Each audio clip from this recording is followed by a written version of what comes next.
Oh, magandang araw mga tropa. Mag-update lang si Papa B regarding sa mga project natin na previous natin nagawa na, finish at na-turnover.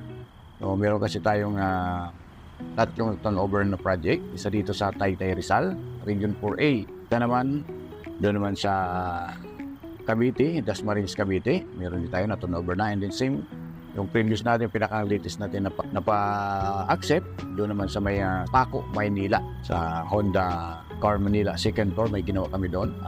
Showroom din siya ng Gold Car. So, dito kasi, yung umpisa natin dito sa may Region 4A, kaya Avila, Taytay, Rizal. So, may ginawa kami doon. Buong bahay yun. Hindi buong gano'n, no? 2-story, dalawang palapag. Lahat ng doon, glass na requirements, provide namin o in order sa amin sa glass, maliban doon sa shower enclosure. Yung glass railing,